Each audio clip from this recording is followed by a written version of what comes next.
Mohon yang apa namanya suara saya bisa didengar enggak? Kalau terdengar tolong angkat tangan gini, angkat tangan gitu. Oke, makasih Sun. Dah. Anak-anakku sekalian, Bismillahirrahmanirrahim. Assalamualaikum warahmatullahi wabarakatuh. Waalaikumsalam warahmatullahi wabarakatuh.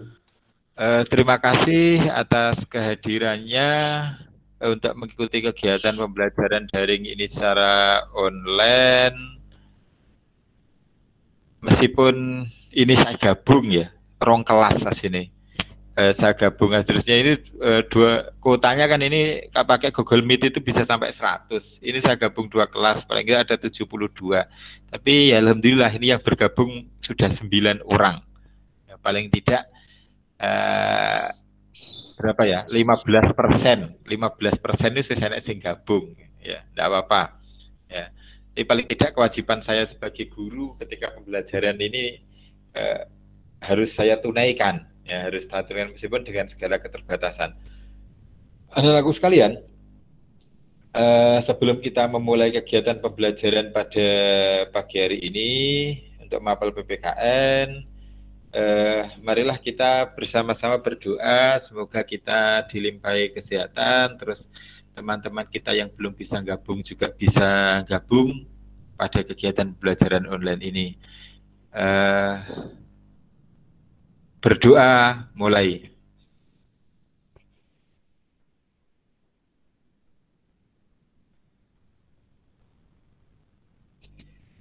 Selesai, oke. Dan mohon nanti bagi ini alhamdulillah namanya sudah lengkap ya. Namanya sudah tertulis namanya bukan inisial karena ini saya gunakan untuk data kehadiran gitu ya, data kehadiran Anda. Pagi ini kita akan belajar mengenai pers ya. Pagi ini kita akan belajar mengenai pers.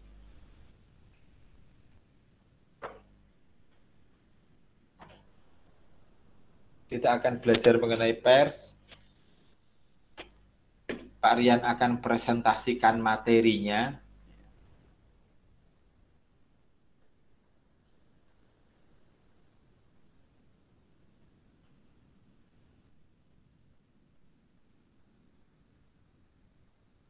Bentar. Masih membagikan.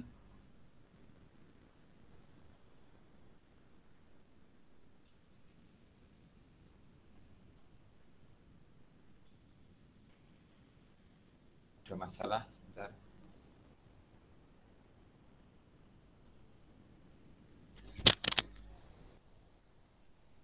PowerPoint-nya sudah tampak?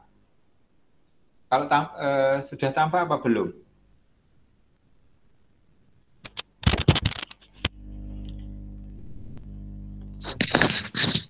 Belum.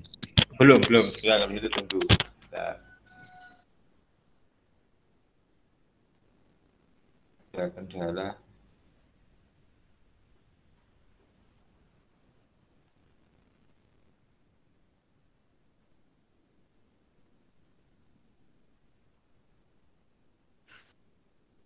Bentar ya.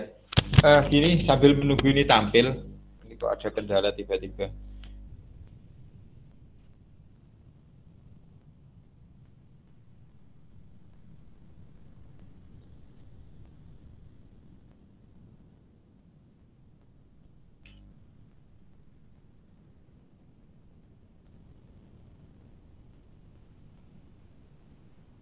Anak-anakku sekalian, sambil menunggu PowerPoint-nya bisa tampil ya.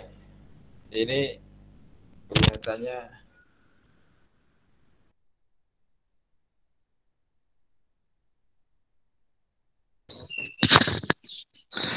Yang di bang itu. Oh hilang, wih. Oh hilang. Enggak. Lagi dulu ngapain? Wis aku tetep. Woi raupoi. Yang di bang ibu. Boleh ono ta? Tontonan.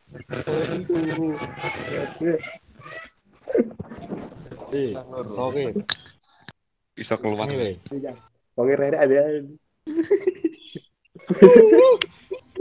Endi wonge? Dewe iki. Iso sih ketok ya. Iki Jawa iki kok. Aktif wonge. Ah, sik, gak ada sinyal. Ngebek. Kalau mau pindah. Ah, set. 6, iya anu nih salone. Alah aman ya. Salone aman ya. Dilingas aku ae lho.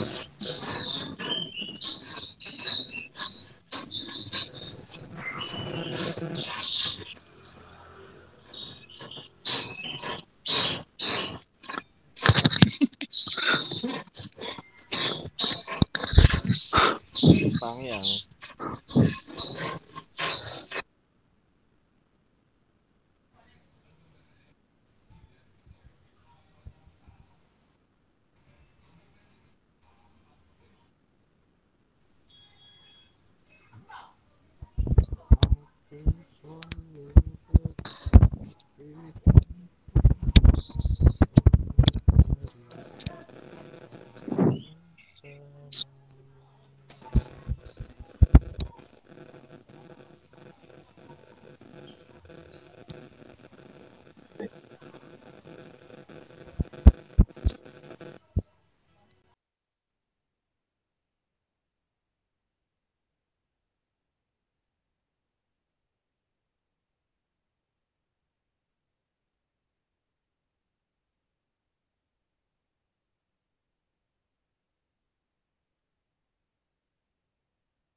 Gak ada suaranya, Pak. Ada suaranya, Pak. Gak ada caranya. Suaranya di mute, Pak. Nah, PowerPoint ini ketok. Nggih. PowerPoint-nya kelihatan? Endi lho ya? Lihat. Belum, Pak. Enggak, Belum. enggak. Belum. Belum sih. Sudah. Endi? Endi lho. Bisa borong. Sudah. Cetok. Wes PowerPoint ini wes toh? Nggih, sampun. Udah ya. Sudah. Judul yang kelihatan judulnya apa, Mas? Yang kelihatan. Endi Yos? Peranan pers di Indonesia. Peranan pers di Indonesia. Wes. Baru ini sampean dimatikan dulu apa namanya mic-nya. Oke. Nah, teman sekalian, Pak Rian akan menyampaikan materi temanya peranan pers di Indonesia. Ya. Pada kesempatan siang hari ini kita akan belajar mengenai peranan pers di Indonesia.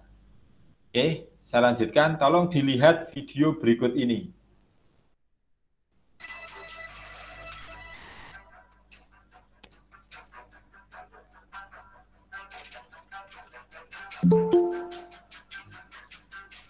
Menurut Undang-Undang Pers Nomor 40 Tahun 1999, pers adalah lembaga sosial dan wahana komunikasi massa yang melaksanakan kegiatan jurnalistik meliputi mencari, memperoleh, memiliki, menyimpan, mengolah, dan menyampaikan informasi baik dalam bentuk tulisan, suara, gambar, suara dan gambar, serta data dan grafik maupun dalam bentuk lainnya dengan menggunakan media cetak, media elektronik, dan segala jenis saluran yang tersedia. Sejarah pers di Indonesia diawali pada masa kolonial Belanda. Pada tahun 1615, POC menerbitkan buletin yang bernama Memoris Noveles untuk kepentingan dagang. Kemudian pada tahun 1744, terbitlah surat kabar pertama yang bernama Batavias Noveles and Politik Rationementen yang bertahan selama 2 tahun dan ditutup oleh Gubernur Jenderal Baron van Imhoff. Pasalnya, surat kabar tersebut dapat merugikan kepentingan POC di Hindia Belanda dan Eropa. Surat kabar pertama yang dikeluarkan bangsa Indonesia adalah Bromortani, yang merupakan surat kabar berbahasa Jawa pertama dan mulai terbit di Surakarta sejak tahun 1855. Modal surat kabar ini didapatkan dari kerelaan beberapa priai dan pedagang yang bersimpati atas usaha Tirto Adi Suryo. Setelah berakhirnya pemerintahan Hindia Belanda, yaitu sejak pendudukan militer Jepang, semua media pers ada di bawah pengawasan pemerintahan militer dan dipergunakan sebagai alat propaganda perang Jepang melawan sekutu. Pihak Jepang menutup sebagian besar terbitan berkala dan segera mulai menjalankan pengawasan ketat di bidang politik dan redaksi terhadap surat-surat kabar yang mereka perbolehkan terus terbit dengan nama yang baru.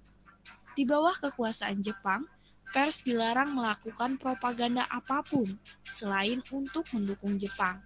Namun demikian, banyak wartawan berhasil mempropagandakan perjuangan nasionalisme sambil berpura-pura membantu usaha peperangan Jepang. Surat kabar yang paling terkemuka di zaman Jepang adalah Asia Raya yang diterbitkan di Jakarta. Asia Raya berhenti terbit pada tahun 1945 setelah Jepang menyerah kalah. Surat kabar Republik Indonesia yang pertama tampaknya adalah Berita Indonesia yang mulai terbit tanggal 6 September 1945 di bawah pimpinan redaksi BM Dia. Di kota-kota lain pun, para wartawan Indonesia dengan segera mengambil alih. Kota Bandung adalah kota yang menyaksikan terbitnya Suara Merdeka. Di Semarang, Warta Indonesia muncul dan dari Surabaya ada Suara Rakyat. Dan yang terakhir, dari Jogja. Karakter pers yang paling menonjol saat itu adalah pers perjuangan yang semata-mata mendukung tercapainya kemerdekaan Republik Indonesia. Pada saat itu, pers perjuangan menempatkan diri sebagai pejuang kemerdekaan melalui ketajaman penanya. Kehidupan pers di awal Orde Baru adalah syarat dengan muatan represif, artinya ketiadaan pers yang bebas. Pers sering dihadapi dengan lembaga budaya telepon, serta yang lebih dramatis lagi bahwa kehidupan pers ditekan dari segala penjuru untuk dikuasai negara. Contohnya, wartawan bisa dibeli serta pers bisa dibredel sewaktu-waktu, tergantung selera kekuasaan. Pers di era reformasi bisa disebut suatu pers yang mencerminkan siapa pemilik modal atau pemilik kepentingan di balik pengelolaan pers itu sendiri. Jadi mereka yang akan mengendalikan opini publik secara kognisi kolektif akan mengarahkan politik berbagai kaum di Indonesia.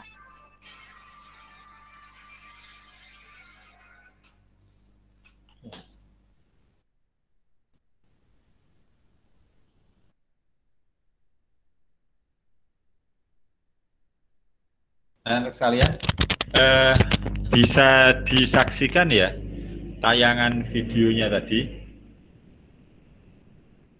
Bisa disaksikan ya? Bisa, Bang. Oke, bisa. Alhamdulillah kalau bisa disaksikan. Nah, sekarang Pak Rian akan melanjutkan tentang slide selanjutnya ya. Jadi tujuan pembelajaran kita siang hari ini langsung poin 34, Anda bisa mengevaluasi peranan pers di Indonesia, terus Anda bisa menyajikan hasil evaluasi tentang peranan pers di Indonesia. Jadi tujuannya seperti itu, sehingga nanti ketika ada kegiatan pembelajaran atau evaluasi dan sebagainya, Anda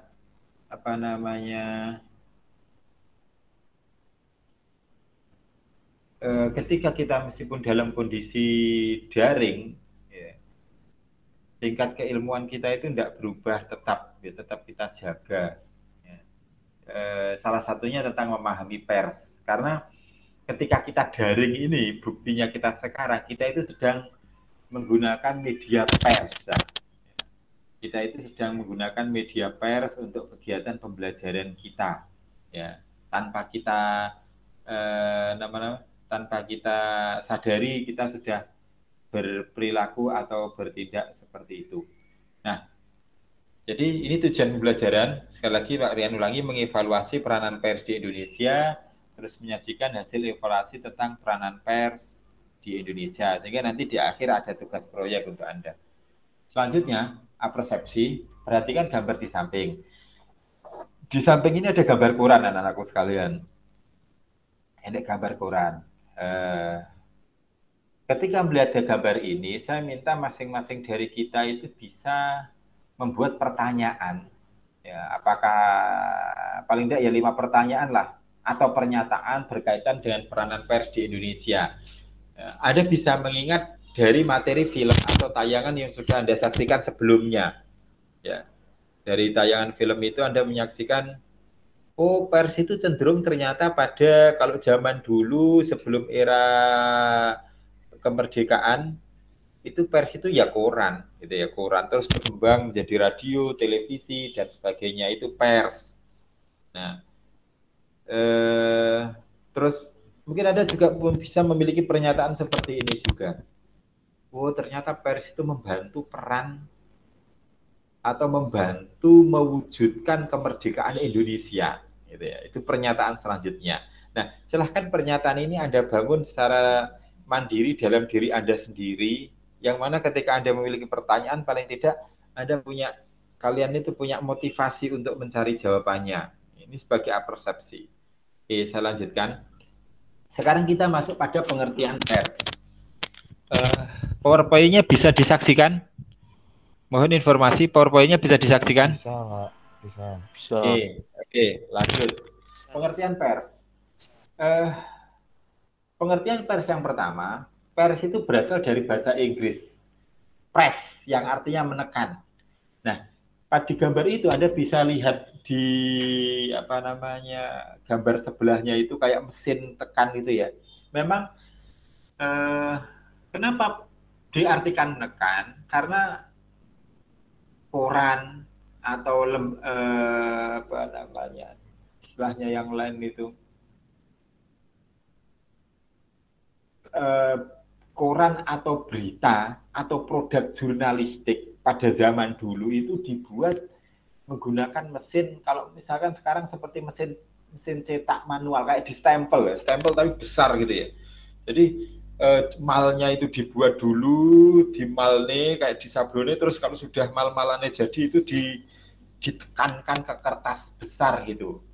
Cara membuat koran zaman dulu itu seperti itu, sehingga pers itu dimaknai artinya menekan. Nah, dulu dicetak kayak stempel gudi terus diblat nih, tekan ke kertas. Cara produksinya seperti itu. Nah, ini berkembang.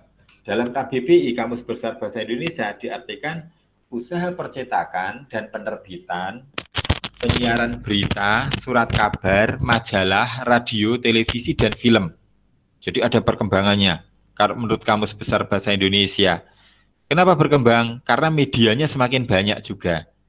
Nah, terus, menurut Undang-Undang Nomor 40 Tahun 99 tentang pokok pers, pers adalah lembaga sosial dan wahana komunikasi massa yang melaksanakan kegiatan jurnalistik meliputi mencari, memperoleh, memiliki, menyimpan, mengolah, dan menyampaikan informasi baik dalam bentuk tulisan, suara, suara dan gambar. Jadi kayak kita melihat televisi itu kan suara dan gambar. serta data dan grafik maupun dalam bentuk lainnya dengan menggunakan media cetak, media elektronik, dan segala jenis saluran yang tersedia. Nah, saya ingin kembali mencermati pada menurut pendapat KBBI ya. Jadi pers itu ya percetakan, penerbitan, penyiaran berita, jadi kayak televisi, radio gitu ya. Terus surat kabar, majalah, radio, televisi, dan film. Film itu masuk kategori pers. Tapi ini langsung Pak Rian garis bawahi. Tidak semua film itu masuk kategori pers. Ya. Jika film itu bertentangan dengan aturan atau nilai norma yang berlaku disepakati dalam lingkungan masyarakat, ada pertentangan nilainya, maka itu bukan pers. Contoh, film porno itu bukan pers. Kok lek rata garis bawahi bareng ini sampean golek film porno, golek konangan alasannya, loh ini bagian daripada pers kok. Diulangi yang pelajaran PPKN, tidak seperti itu ya. Tidak seperti itu. Jadi yang dimaksud di sini yang tidak bertentangan dengan aturan, ya, tidak bertentangan dengan aturan perundang-undangan. Gitu. Jadi contohnya apa? Film dokumenter, ya, film sejarah, itu yang seperti itulah yang termasuk kategori pers, gitu ya. Kalau seperti itu termasuk kategori pers. Tapi like film porno itu bukan pers. Lek kok pahami pers, oleh awamnya delok. Bukti ini lek nyimpen kan kena pidana itu, gitu ya. Bukan pers itu. Oke, Pak Ria lanjutkan.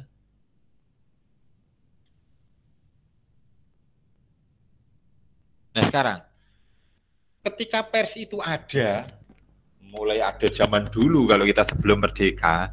Fungsinya untuk apa gitu ya? Menurut pasal 3 Undang-Undang Dasar Undang-Undang Nomor 40 Tahun 99, ini namanya Undang-Undang Pokok Pers. Fungsi pers itu yang pertama sebagai media informasi. Jadi media informasi, golek informasi. Jika kalau Anda baca media online dan sebagainya itu kan Anda bisa memperoleh informasi. Jika Anda bisa memperoleh informasi dari media tersebut, maka itu salah satunya indikatornya adalah pers. Yang kedua untuk mendidik. Kalau film porno kenapa tidak masuk?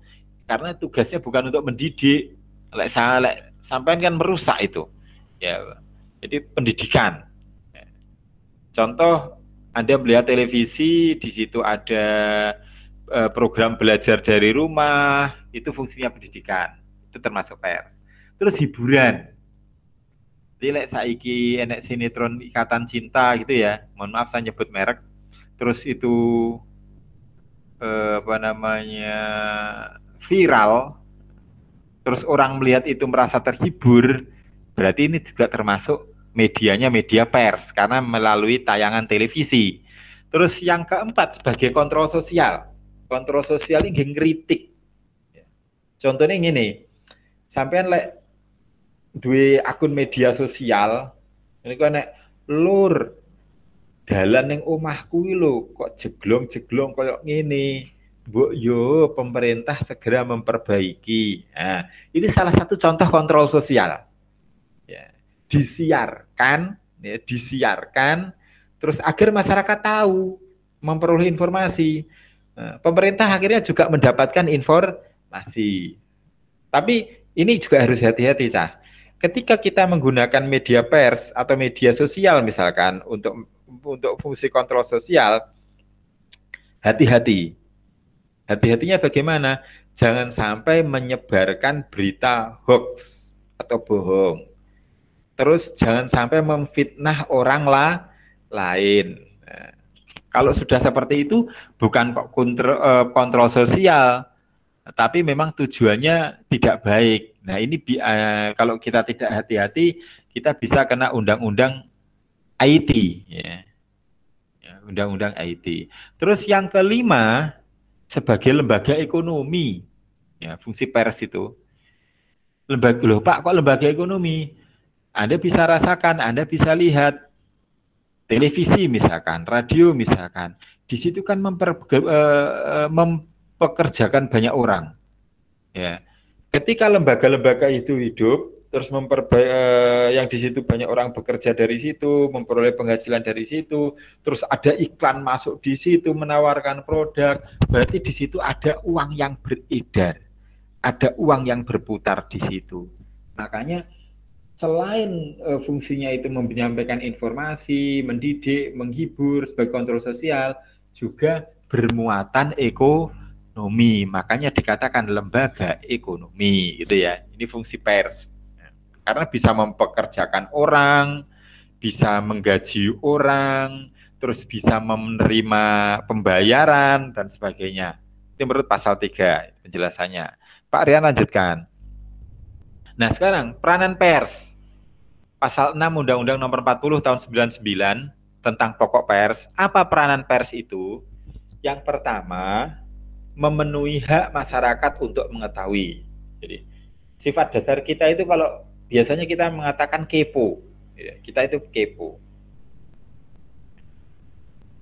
Ada berita kecelakaan pesawat Sriwijaya Air yang terjadi di Kepulauan Seribu. Rame-rame televisi itu memberitakan. Tujuannya apa? Agar masyarakat tahu, gitu ya. Karena masyarakat ingin tahu apa terjadi ini. Dan mungkin akhir-akhir ini memang kita banyak musibah ya. Ada yang diberitakan melalui pers, ada yang tidak. Contoh kemarin Kalimantan Selatan banjir bandang, Mesak provinsi itu banjir. Semalam gempa di Konawe. Terus ada longsor yang sampai meninggal puluhan orang di Jawa Barat. Ya, kita sedang banyak musibah awal tahun ini. Ya. Ini mungkin peringatan bagi kita untuk lebih berhati-hati. Nah, informasi-informasi seperti itu yang menjadikan kita berhati-hati, menjadikan kita mawas diri, itu kita tahu dari media pers. Itu melakukan peranan pers. Ya. Terus menegakkan nilai-nilai demokrasi. Kenapa? Karena melalui media pers, masyarakat bisa menyampaikan pendapatnya, menyampaikan unek-uneknya. Ya, sehingga itu menjadikan rakyat itu berdaulat. Terus mendorong terwujudnya supremasi hukum, HAM dan kebinekaan melalui peranan pers juga. Loh Pak, masuk pers iso menegakkan hukum, pers itu menegakkan HAM dan kebinekaan? Sangat bisa. Karena apa? Pers itu punya jangkauan yang luas, terus sifatnya biasanya memberikan pengaruh bagi orang lain. Ya. Contoh, Anda lihat di televisi tentang bagaimana para penegak hukum ditayangkan ketika mereka bekerja. Ya. Ini merupakan bentuk supremasi hukum yang dikabarkan, yang diberitakan melalui pers. Nah, pers mewadahi itu, Cah. Televisi itu mewadahi itu. Pak polisi kerja di syuting, oh ini loh kinerjanya polisi seperti ini ketika melayani, mengayomi masyarakat. Nah, pers mendorong untuk itu. Ya. Contoh lagi, kemarin ada Komnas HAM menyiarkan tentang tragedi kematian anggota Laskar FPI itu, juga melalui media televisi, terkait apakah itu termasuk pelanggaran HAM atau tidak. Ya, ini yang berperan siapa? Pers. Kalau hanya pemerintah saja ya tidak teko informasi ini, gitu ya, melalui media pers. Yang keempat, mengembangkan pendapat umum. Karena pers itu bisa mempengaruhi masyarakat, itu bisa mengembangkan pendapat umum. Jadi bisa membangun citra gitu ya, berdasarkan informasi yang tepat dan akurat. Terus yang kelima, untuk melakukan pengawasan atau kritik koreksi saran berkaitan dengan kepentingan umum. Contoh ini terkait tentang fungsi kontrol sosial. Jadi bisa mengkritik ya. Terus memperjuangkan keadilan dan kebenaran. Ini peranan pers selanjutnya. Oke, sampai di sini ada yang ingin bertanya, silahkan yang ingin bertanya. Mau menengah kok tak kok. Siapa yang mau bertanya silahkan. Ada yang ingin bertanya? Mau menengah? Tidak. Tidak ada, oke. Saya lanjutkan. Bentar. Nah, sekarang kita bicara mengenai hak dan kewajiban. Hak kewajiban pers itu apa? Ini ada dalam pasal 4 Undang-Undang nomor 40 tahun 1999. Yang pertama, haknya, kemerdekaan pers dijamin sebagai hak asasi warga negara. Terhadap pers nasional tidak diperkenankan penyensoran, pemberedelan itu penutupan. Misalkan surat kabar itu dibredel, itu ditutup, tidak boleh terbit, namanya pemberedelan. Atau pelarangan penyiaran. Untuk menjamin kemerdekaan pers nasional mempunyai hak mencari, memperoleh, dan menyebarluaskan gagasan dan informasi. Dalam mempertanggungjawabkan pemberitaan di depan hukum, wartawan memiliki hak tolak. Hak tolak itu maksudnya gini, Cah. Wartawan itu kan kalau bekerja, dia bisa punya kemampuan investigasi. Gitu ya. Kadang Pak Polisi ini roh pelakune, wartawan iso mewawancarai pelakune terus ditayangin di televisi. Contoh kan ada sering seperti itu, ditayangkan wajah di blur, suaranya disamarne. Nah, tidak boleh misalkan orang atau lembaga setelah itu terus datang ke kantor beritanya, tanya wartawannya, wong sing kok wawancarai mang endi? Kayak no aku. Tidak boleh. Ya. Ini namanya hak tolak. Ya. Hak tolak. Kewajiban insan pers itu melindungi narasumber. Ini namanya hak tolak. Terus kewajibannya menurut pasal 5 Undang-Undang nomor 40 tahun 1999, pers nasional berkewajiban memberitakan peristiwa dan opini dengan menghormati norma-norma agama dan rasa kesusilaan masyarakat serta praduga tak bersalah. Jadi tidak oleh persi memberitakan informasi sakarepe dhewe, ngono ya. Persi itu memberikan informasi sakarepe dhewe terus memfitnah orang belum dinyatakan bersalah diberitakne wis bersalah. Ya, menjelek-jelekkan orang tidak boleh. Karena apa? Harus menjunjung tinggi norma agama, kesusilaan, adas praduga tak bersalah.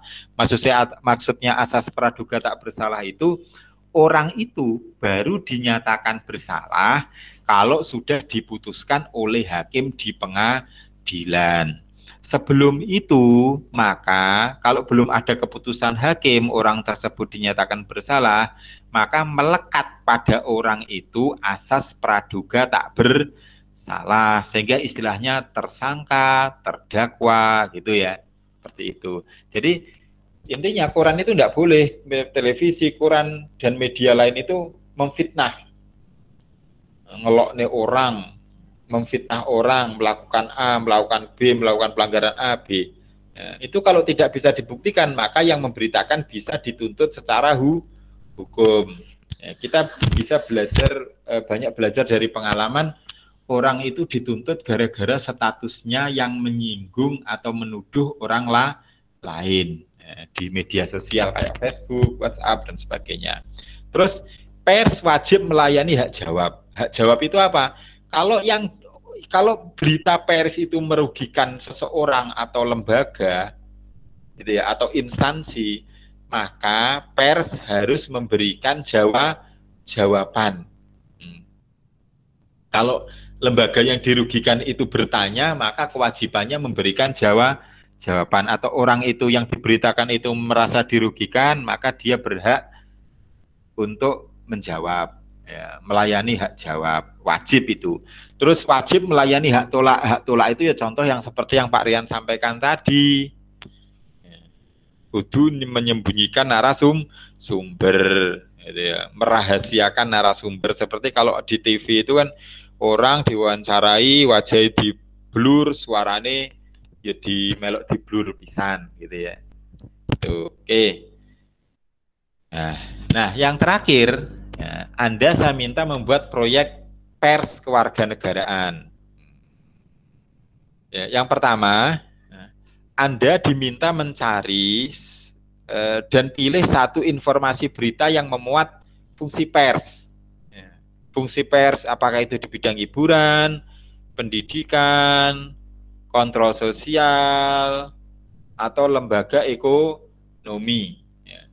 Goleo berita ya, yang memuat salah satu dari fungsi ini. Apakah itu hiburan, pendidikan, kontrol sosial, atau lembaga ekonomi. Lek wis oleh berita nih, monggo mau dari koran, dari majalah, dari media online, boleh. Nah, kalau sudah ketemu, copy atau screenshot berita nih. Kalau dari media online sampai screenshot gitu ya, lengkap. Nah, terus tulisan linknya dari mana itu. Ditulis di linknya, dari mana linknya. Nah, terus berikan alasan, mohon maaf sebelum dilanjutkan. Loh Pak, kalau saya itu dari koran, ya dipoto aja korane. Terus ditulis koran opo, terbit tanggal piro, kan gitu ya. Ya, kalau itu dari koran. Terus yang ketiga, berikan alasan argumentasi kalian terhadap fungsi pers yang ada dalam informasi tersebut. Misalkan gini, ning kono nek berita pembunuhan gitu ya. Terus Anda mengatakan temanya ini kontrol sosial. Nah, kenapa Anda mengatakan kontrol sosial, dikatakan Anda mengatakan temanya itu atau fungsinya itu fungsi kontrol sosial? Nah, sampean jelas nih ning kono. Bisa ditulis tangan, bisa diketik lewat file, monggo. Silahkan ya. Ya, bisa ditulis tangan atau diketik. Monggo. Terus di situ penjelasannya itu minimal 50 kata. 50 kata paling enggak ya antara 7 sampai 10 kalimat lah. Nah, terus upload tugasnya di Edmodo di menu upload tugas. Waktu mengerjakannya 10 hari. Kalau ini Anda ya sampai tanggal 22 Januari. Ya, 22 Januari, 10 hari ke depan. Monggo bisa dicicil untuk mengerjakan ya. Tuh. Nanti diupload di Edmodo. Oke, kegiatan kita selesai, pembelajaran kita untuk saat ini selesai. Nah, mungkin sebelum kita tutup, ada yang ingin ditanyakan terkait proyeknya tadi dan yang lain-lain. Silahkan kalau ada yang mau bertanya. Silahkan yang mau bertanya. Ayo. Tolong kameranya diaktifkan. Kameranya semua diaktifkan. Nah, oke, aktif. Tak foto ini, tak bukti. Yo, lagi kameranya tolong diaktifkan.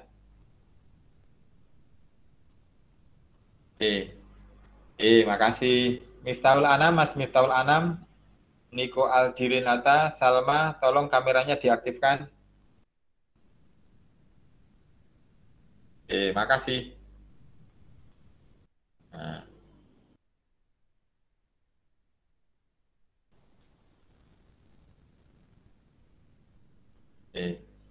Ada pertanyaan enggak mengenai materi dan tugas proyeknya tadi? Tidak, Om. Tidak, oke. Kalau tidak, terima kasih atas kehadiran Anda untuk partisipasi Anda mengikuti kelas online pada siang hari ini, pagi setengah siang hari ini. Tolong nanti kalau ini nanti karena banyak yang tidak ikut, materi tetap saya share ya, tetap saya share di Edmodo atau juga di apa namanya di Edmodo atau di WhatsApp. Halo, akan saya share di Edmodo atau WhatsApp.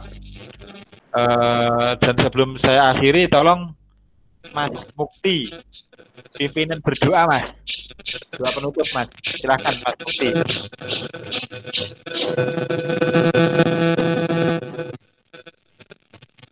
Silahkan Mas Mukti, ya dipimpin berdoa. Untuk mengakhiri pelajaran hari ini, berdoa mulai.